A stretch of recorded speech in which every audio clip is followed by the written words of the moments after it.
Welcome to GK land. दोस्तों, हमारा आज का टॉपिक है यूनिट 9 से। यूनिट 9 में हम पढ़ने वाले हैं ई गवर्नेंस। ई गवर्नेंस में हम पढ़ने वाले हैं भारत सरकार के द्वारा ई गवर्नेंस के क्षेत्र में जारी की गई कुछ पहले जो हैं वो मतलब योजना के बारे में।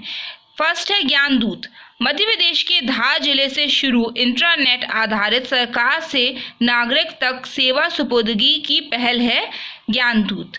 इंटरनेट क्या होता है? जो किसी बाहरी संस्था को इंटरनल वेब पेजों को एक्सेस करने दे। ठीक है, तो हम प्रयोग किसका करेंगे? इंटरनेट का।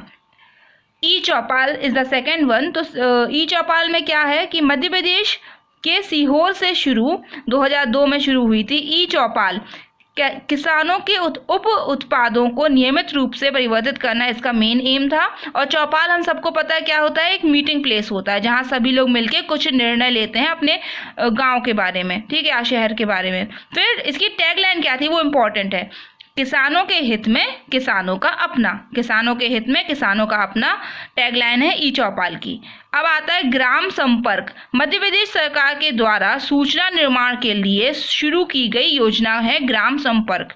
फिर आती है अश्विनी। तो आंध्र प्रदेश के 32 गांवों को वायरलेस फिडिलिटी मतलब कि वाईफाई टेक्नोलॉजी से जोड़ने के लिए शुरू की गई थी अश्विनी योजना। फिर आती है ग्रामीण ज्ञान केंद्र। उत्तर प्रदेश राज्य में ग्रामीण क्षेत्र के स्वयं सहायता समूह हेतु विकसित की गई पहल है ग्रामीण ज्ञान केंद्र। अक्षय।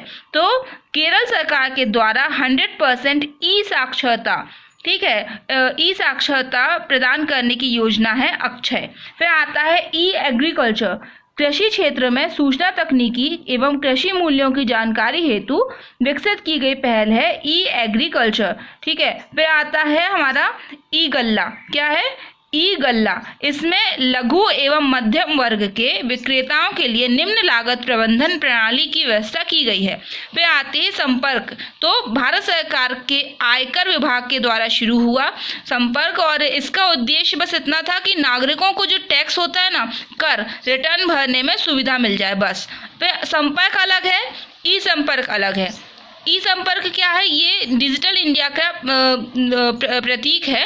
और ई संपर्क में मेल, आउटबाउंड डायलिंग और एसएमएस के द्वारा सरकार के कई कार्यक्रमों और पहलों के बारे में नागरिकों के साथ सीधे संपर्क करना है ना, तो सीधे संवाद करने में सक्षम बनाने की यह सरकार की पहल है। और इम्पोर्टेंट क्या है इसमें कि ये केंद्र और राज्य दोनों के लिए लागू होती है। लोक मित्र। ठीक है, जैसे अपने को व्योम मित्र पूछ लिया था, हो सकता है इस बार लोक मित्र पूछ ले। तो हिमाचल प्रदेश में सूचना केंद्रों के जरिए लोगों के बीच विवादों का निपटारा करने के लिए शुरू की गई पहल थी।